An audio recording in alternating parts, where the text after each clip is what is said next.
21st edition of the Naharji, the Bookathon presented in association with the Rai Soni Foundation. In this session, we shall delve into the book Operation Hey Griva. In the heart of New Delhi, the C3 unit of the Intelligence Bureau serves as India's front line against terrorism. Led by Ravi Kumar, renowned for his unconventional tactics, the team faces a grave challenge after Mumbai is targeted by devastating bomb attacks. With his talented recruits Mihir, Jose, and Cyrus, Ravi delves into the labyrinthine operations of the Lashkar-e-Hind, uncovering a far-reaching conspiracy that threatens national security. As they navigate covert missions, leverage networks of informants, and monitor the underground Hawala market, they must safeguard the country from imminent peril while operating discreetly in the shadowy world of intelligence and espionage. The speaker for this session, Mr. Prabhakar Aloka, is a distinguished veteran of the Indian Police Service who dedicated nearly 3 decades to the Intelligence Bureau, India's foremost intelligence agency with a rich legacy spanning over 125 years. His career was marked by rigorous training and extensive experience in covert operations aimed at countering terrorism, insurgency, and Naxalite activities across various regions. Originally from Bihar, Aloka joined the IPS in 1986 and retired from active service in 2020. Throughout his tenure in the Intelligence Bureau, he played a pivotal role in safeguarding national security and combating threats to the nation's integrity and stability. Now, I'd like to hand over the session to the speaker. It is my privilege to be on this forum, and I am really grateful for giving me an opportunity to talk about the security scenario, prevailing security scenario, and how it is morphing.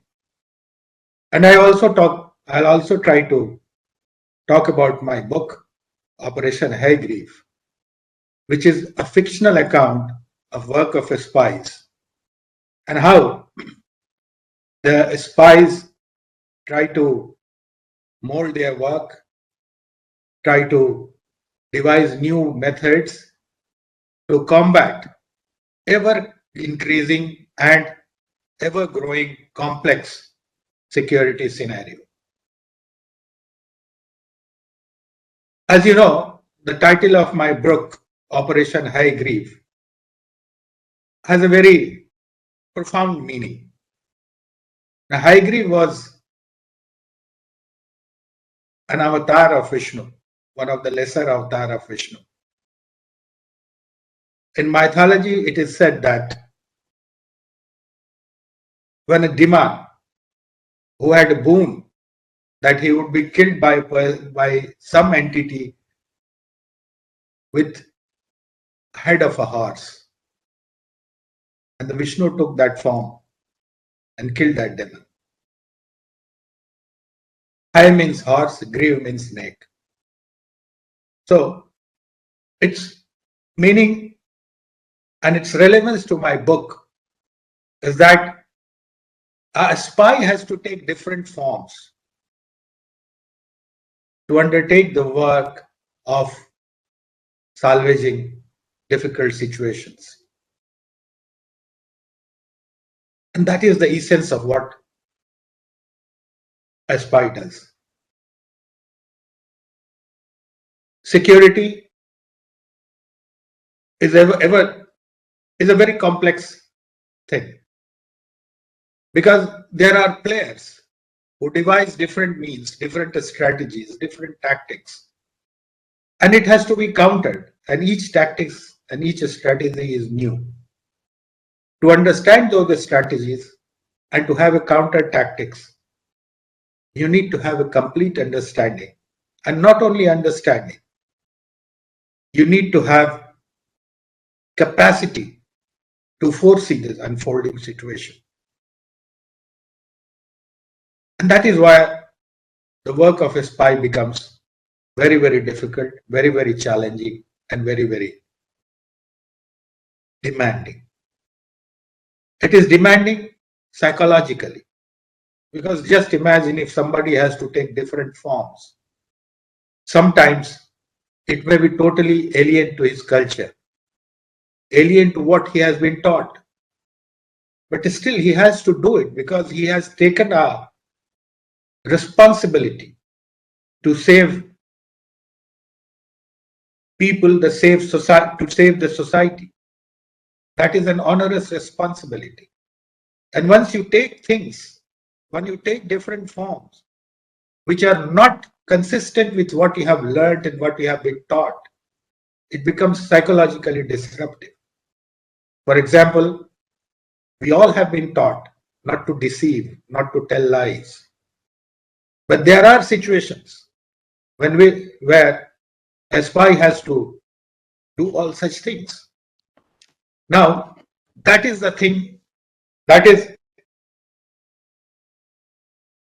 the responsibility a spy voluntarily takes. And that is where his importance, that is where his relevance comes to the fore. One has to recognize that. Now, because, the thing is that we have viewed spying or countering the various security situations in different ways. Spies are viewed differently. Some view it as a rogue element who is only trying to tell false things, trying to spy on you, trying to launch a surveillance on you on behalf of a rogue government or something like that. Or he is somebody who is very glamorous, like James Bond or Ethan Hunt. Or just people think that he knows everything. He is repository of every knowledge. But then behind all these things is one cardinal principle, their cardinal goal, and that is to serve the society.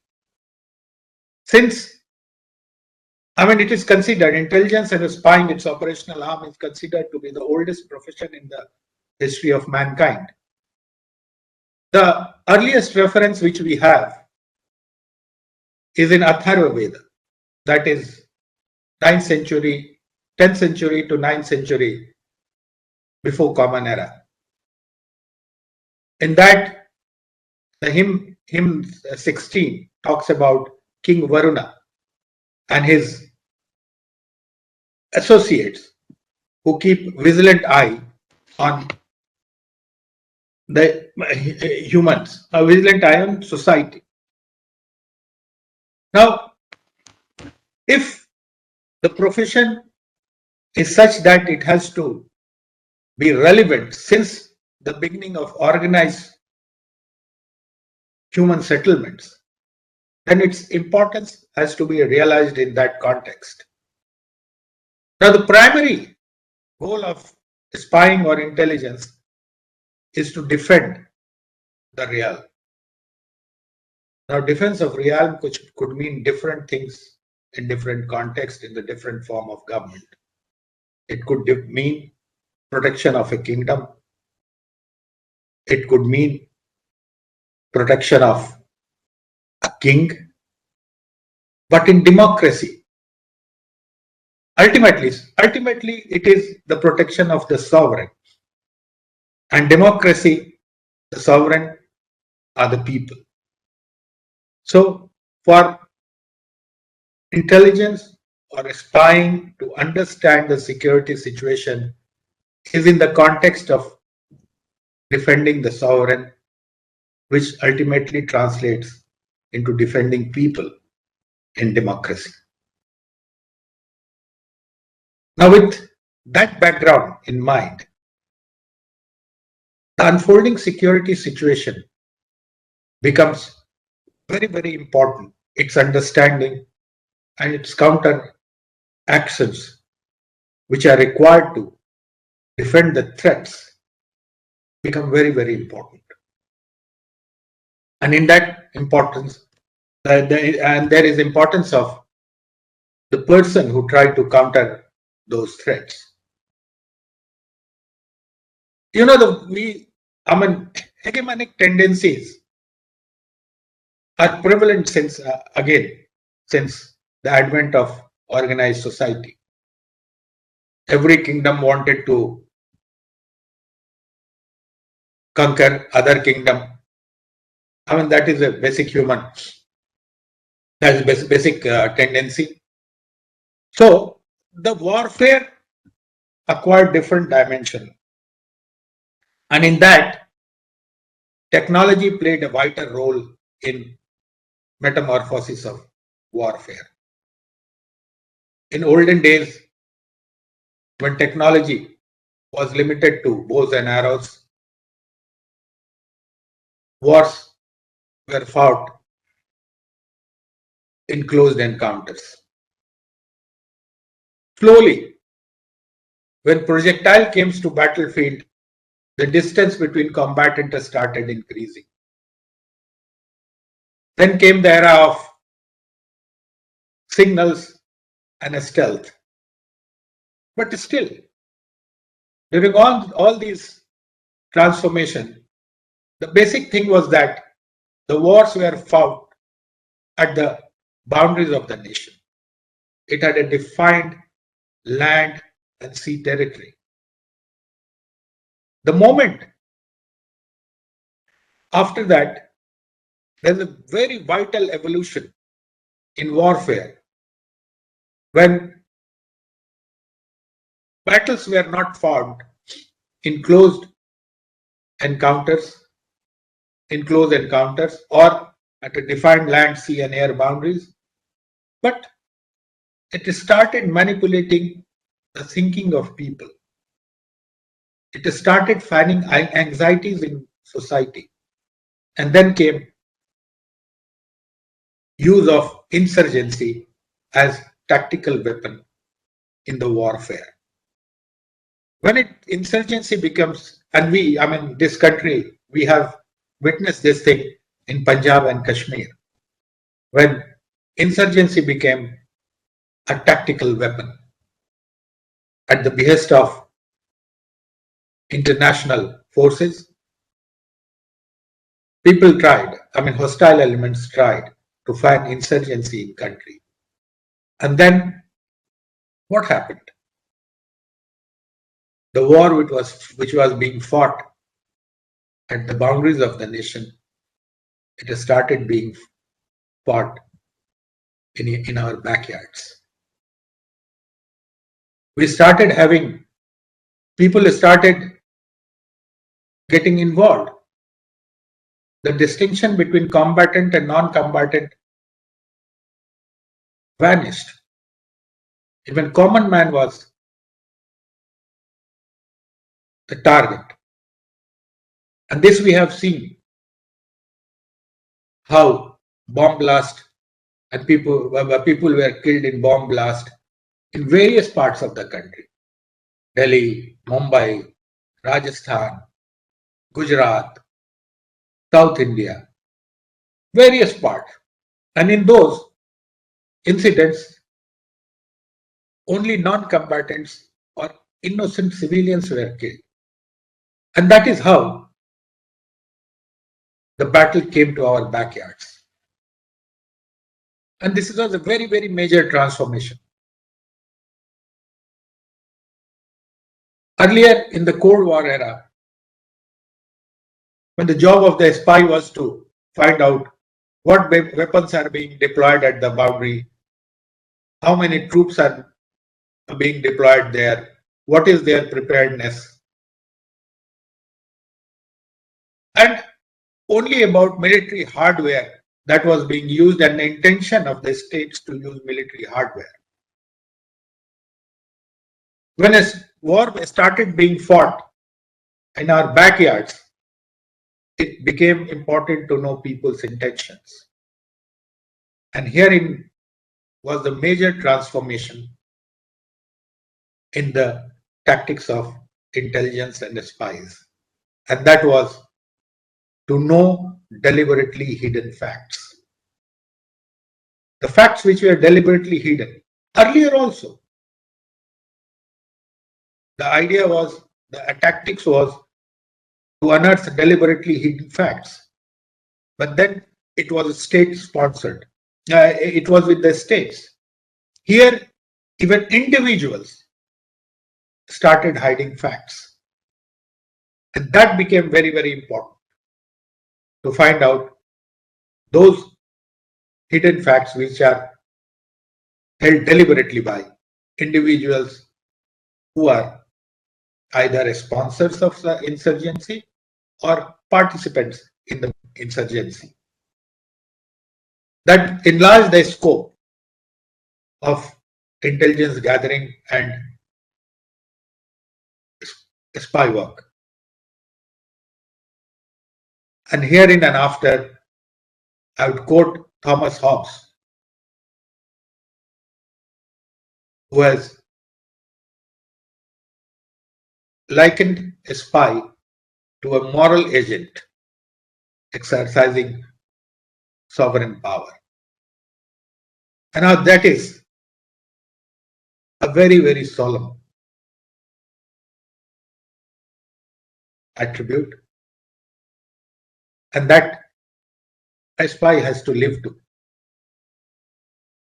up to. Further modification in technology with the advent of internet, which is just like a cobweb. We do not know from where it starts and where it ends, who begins and who ends. It's a very difficult proposition.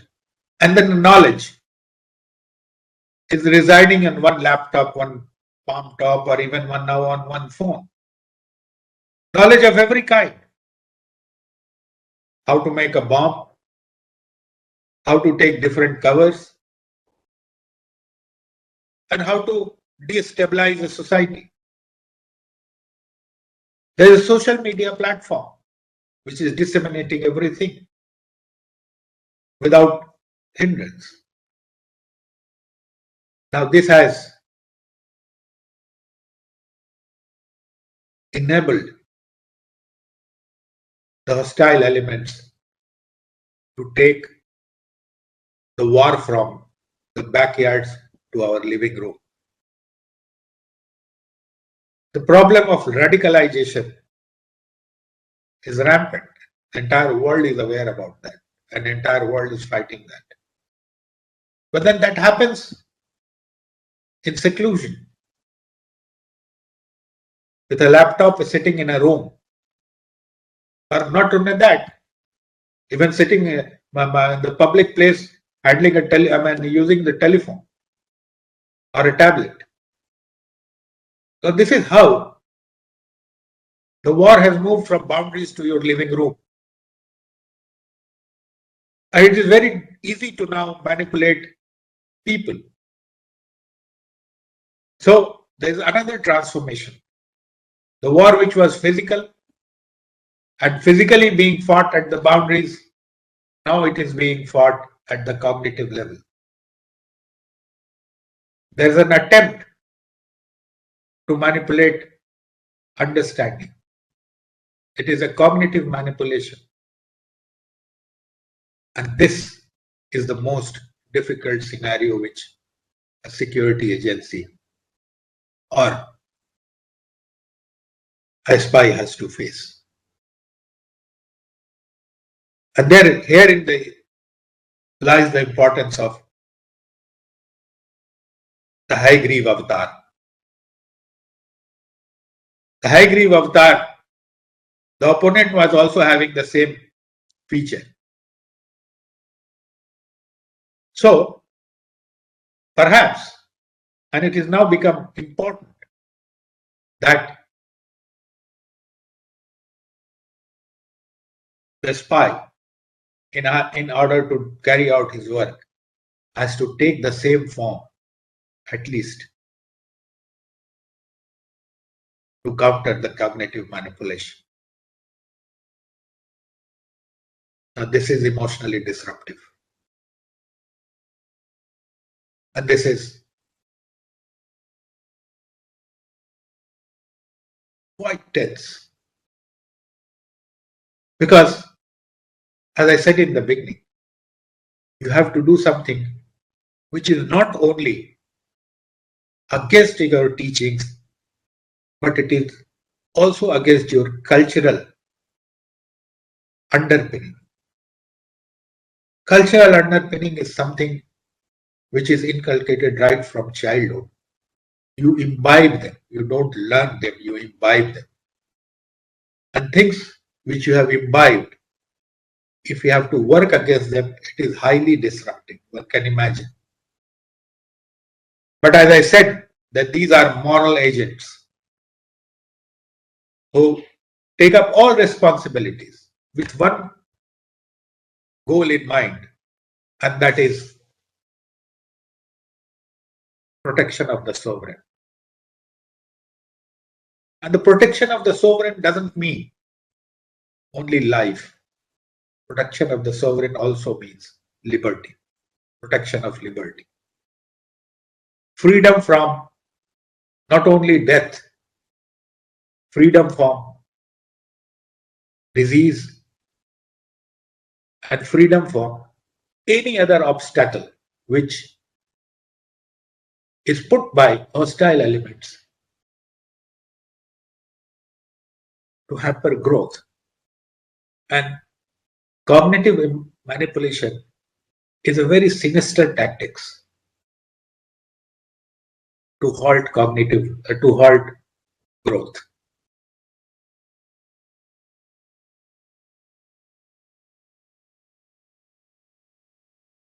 I am not advocating that one has to follow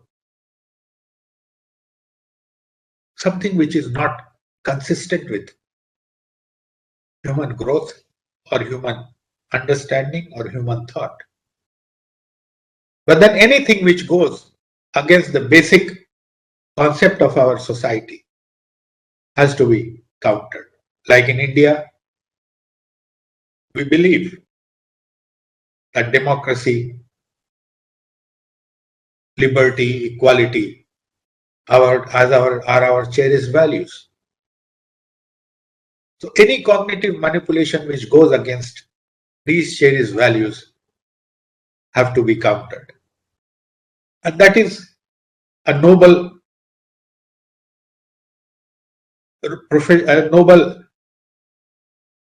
activity the spy has to undertake. And that he has to undertake against this ever-morphing warfare tactics, ever-morphing security scenario, wherein broadly two things have happened. The distinction between combatant and non-combatant has vanished. And the battlefield has moved from the boundaries of the nations to our living rooms.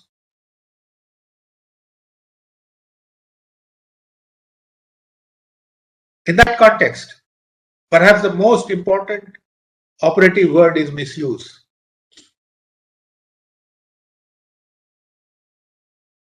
The cognitive manipulation also is limited only to the fact that if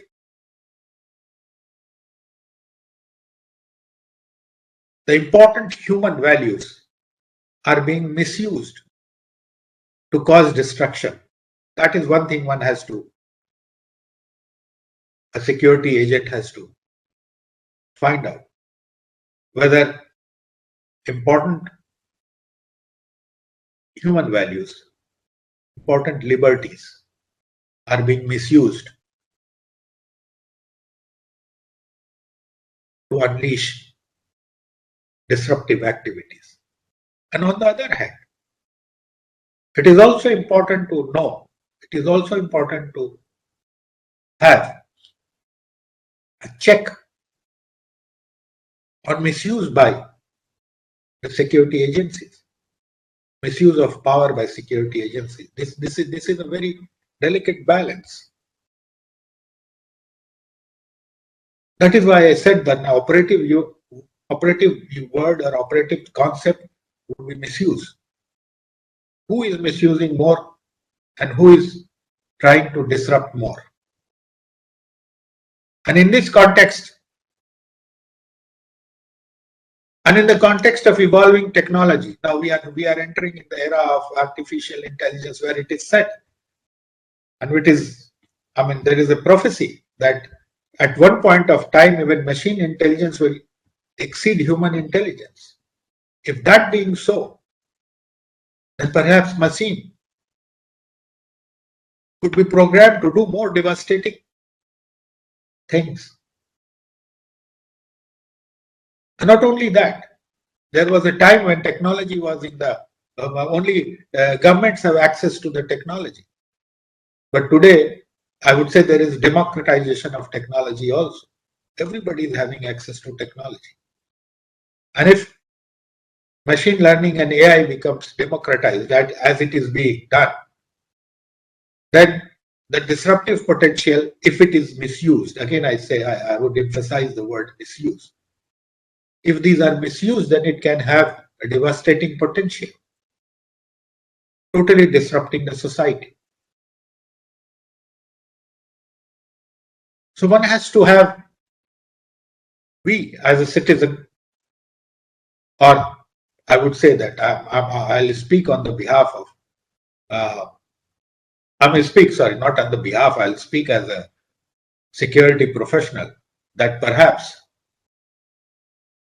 we have to find a position which is not maximalist, which is not absolutist, not maximalist. That is, I do not want to, as a security person, I should not have maximum power to trample on liberties.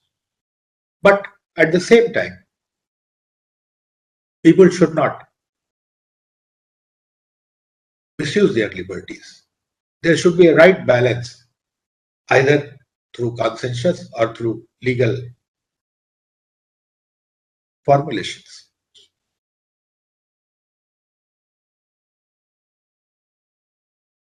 And that is where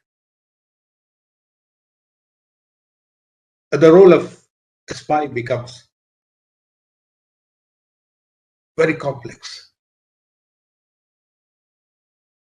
and very demanding.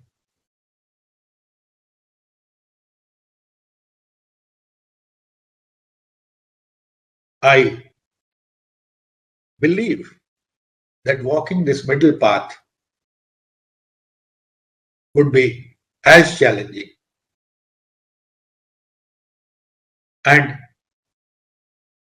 difficult, because just imagine how difficult it is to walk on the fringes of boundaries. If we say that we should not have maximalist position, yet we should have capacity to thwart those holding maximalist positions, then one has to walk on the fringes either of law or of a situation where crossing the territory would become fatal. Now that is where the devotion and dedication of a spy matters. My book, I started by defining the title itself, opens with an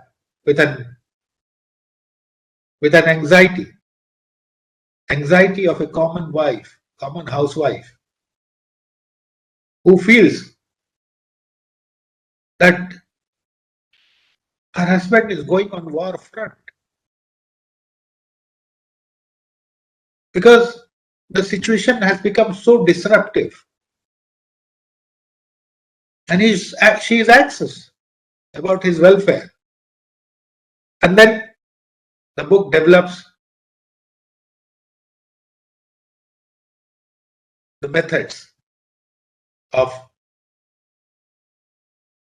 security professionals or spies who try to mitigate the anxiety of people, of their housewife. And then it ends with her satisfaction when the threat at least partially is mitigated, when the threat is partially is neutralized. So my book tries to depict the interplay between society and the threat, and the efforts by security personnel